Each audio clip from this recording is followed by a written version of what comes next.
که چرته اچانک دې ضرورت راپېښ شي، که چرته ستا اچانک یو داسې حاجت راپېښ شي چې هغه एकदम نه پوره کېږي، نو راځئ زه نن تاسو ته یو داسې وظیفه ښیم چې انشاءالله زر پوره کېږي.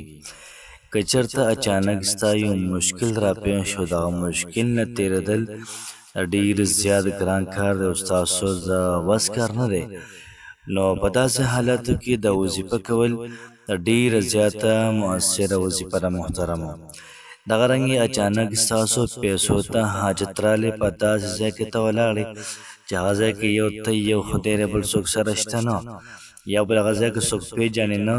نو همدا وظیفه په دغه ځای کې وکړئ. انشاءالله العزیز الله پاک به تاسو مالامال کړي.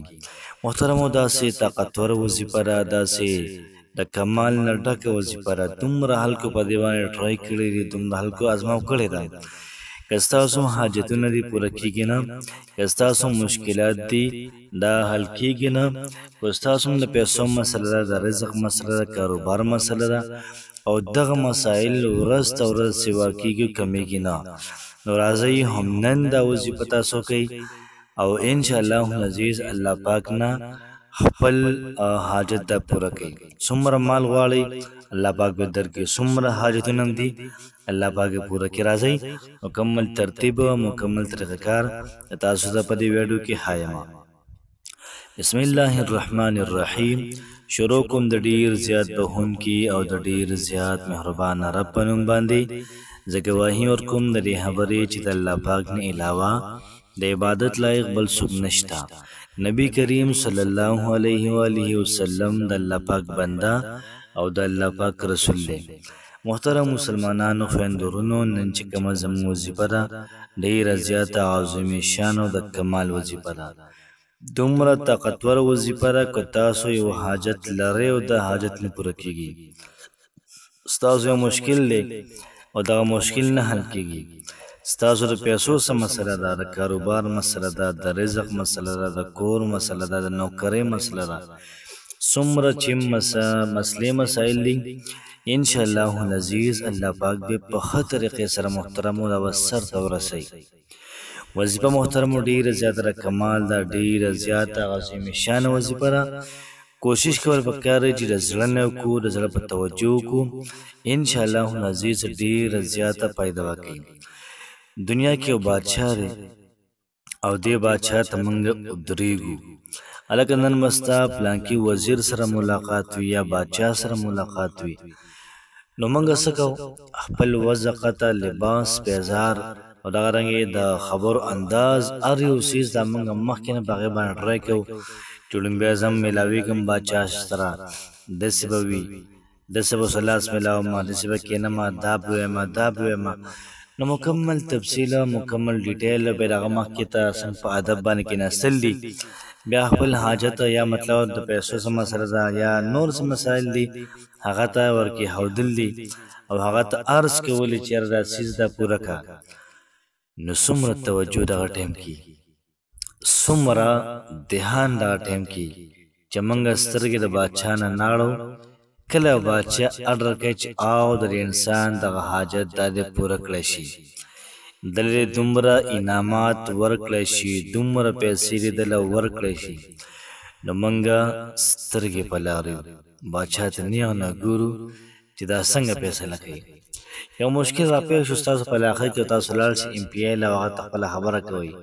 نو څنګه سیده ټول ناست دي، هلکه معمولي ګستاخي ونه شي، اسانه صاحب خبر نه شي. نو دقه حساب کتاب چې کله موږ د خپل رب نه څه غواړو، داسې رب چې دنیا کې هم زموږ رب دی، په آخرت کې هم زموږ رب دی، موږ یې پیدا کړي یو، دا تمام جهان یې پیدا کړی دی، خالق او مالک دی زموږ. داسې رب ته چې کله موږ ودرېږو، موږ نفل کوو، موږ وظیفه کوو،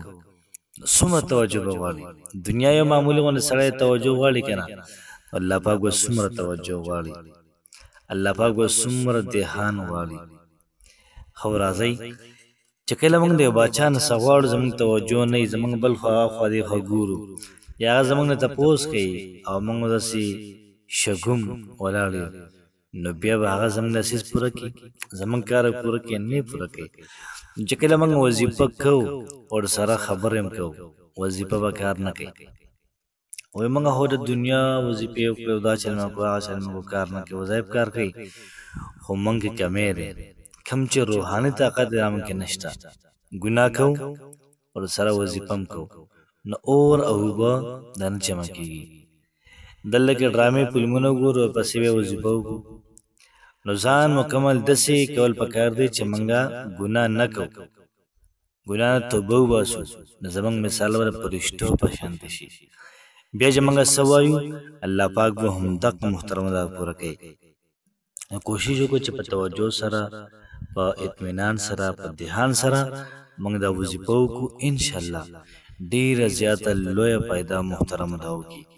نن چې کومه زموږ وظیفه ده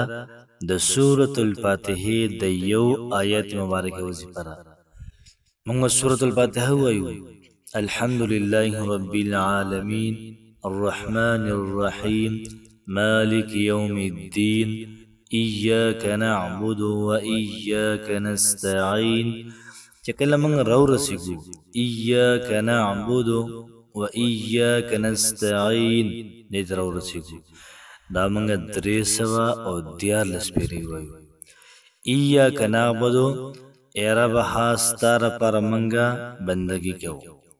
وإياك نستعين او هاستا نه موږ امداد غواړو هاستا نه موږ امداد غواړو وإياك نستعين او هاستا نه موږ امداد غواړو د رښتې مسله ده إياك نعبد وإياك نستعين یا الله پاکه تاله بندگی کوم او صرف تا نه مدد غواړم زما دغه حاجت دې پوره کړه دغه رنګ مشکل دی او نه پوره کېږي بس دقه چلو سره وکړه إياك نعبد وإياك نستعين کنستعين دا وظیفه چې کله موږ کوو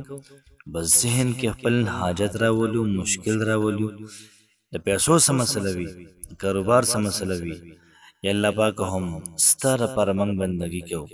وإياك نستعين او ستا نه موږ امداد غواړو نو بل در د غوښتو نشته دی